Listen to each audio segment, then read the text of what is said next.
بات یہ ہوئی کہ میں جب انقلاب سے فارغ ہو کے حضور کی خدمت میں حاضر ہوا تو جو حضور نے تبصرہ اس وقت فرمایا تھا کہ بڑی آہ کے ساتھ کہ ہمارا تو پروگرام کچھ اور تھا لیکن حالات نے کچھ اور کر دیا ہے، تو اب آپ میرے ساتھ پریس اٹیچی کے طور پر کام کریں. تو اس سے میں نے سمجھا کہ یہ صحافت جو میں نے سیکھی ہے یہ تو اضافی سا علم ہو گیا، لیکن وہ میں تھوڑا سا انہوں نے کہا کہ تم الفضل میں بھی خبریں بنا دیا کرو ایک صفحے کی، تو میں وہاں بھی چلا جاتا تھا رات کے وقت. اس علاوہ میں احسان میں مطالبات لکھتا رہا. جی جی پھر یہ بلکہ نوائے وقت میں بھی ایک مکتوب لندن لکھتا رہا. ہاں، وہ حمید نظامی صاحب کے دور جی میں. ہاں، جی مجید نظامی غالباً وہاں تھے ان دنوں لندن میں، تو یہ تراشے بھیج دیتے تھے میں بناتا. تو میں نے ایک دن پاکٹی ہاؤس میں ہم بیٹھے ہوئے تھے، میں احسان دانش اور مولانا چراغ حسن حسرت. مولانا چراغ حسن حسرت امروز سے فارغ ہوئے تھے، جی چھوڑ دیا تھا انہوں نے.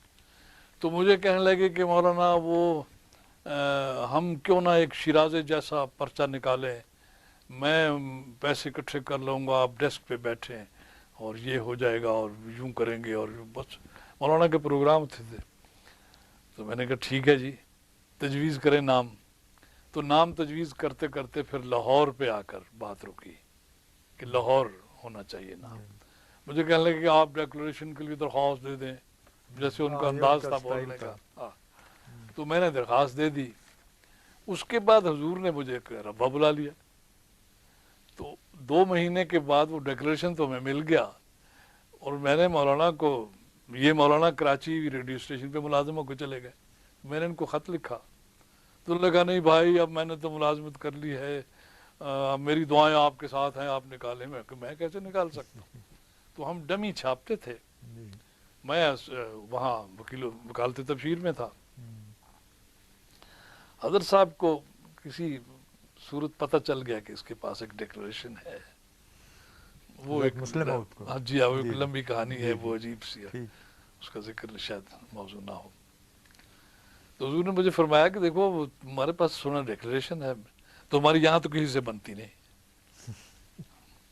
میں نے کہا جی وہ ڈیکلریشن تو ہے لیکن وہ لاہور کا ہے حضور، روا میں نہیں نکل سکتا وہ پرچہ.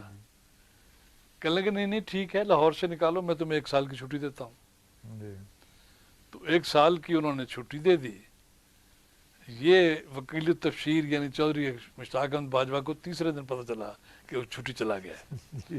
اب میں وہ فرمان لگے کہ تمہیں پیسے کتنے چاہیے. میں کہا جی پھر پیسے نہیں چاہیے، آپ دعا کریں، میں اس کو اپنے آن مائی اون نکالوں گا.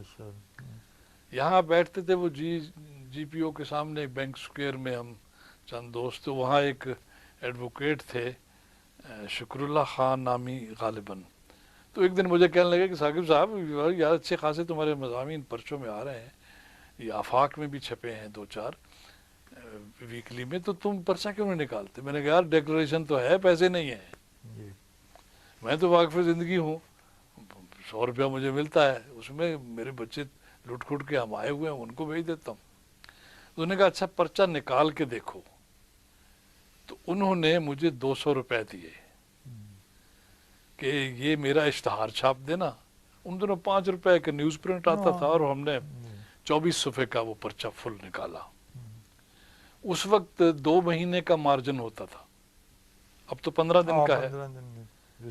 تو پرچہ جب نکلا تو میں وہ لے کر کراچی چلا گیا، بھائی جان کو دکھایا، بھائی عبداللہ خان کو.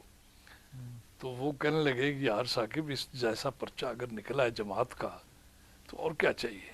اچھا تم بتاؤ حساب لگا کر کہ کتنے پیسے اکٹھے کر لیں تو پرچہ چلتا رہے گا. میں نے یوں ہی اس وقت عمر تھی ایسے ہی کہ سب کچھ لکھ لیتے تھے ہم، اور خیال یہ تھا کہ ساری عمر یہ ایسے ہی چلے گا. تو میں نے کہا صاحب 3 مہینے کا خرچ آپ 3000 روپے اکٹھا کر دیں تو پھر میں پرچہ بند نہیں ہونے دوں گا. میں نے کہا اچھا تو آج کیا پروگرام ہے؟ میں نے کہا میں آج خواجہ صاحب سے ملنے جا رہا ہوں. ان کا حکم تھا کہ ایک رات میرے پاس ٹھہر. میں وہاں گیا تو میں نے وہ خواجہ صاحب کو پرچہ دکھایا، اس کے ایک صفحے پر قائد اعظم کی تصویر تھی، آخری صفحے پر خواجہ ناظم الدین کی تصویر تھی. تو وہ جب وہ میز پہ بیٹھتے تھے تو صرف چہرہ نظر آتا تھا، جی چھوٹے قد کے تھے، فائلیں اتنی اونچی ہوتی تھی کہ وہ بعض پورے بھی نظر بھی نہیں آتے تھے.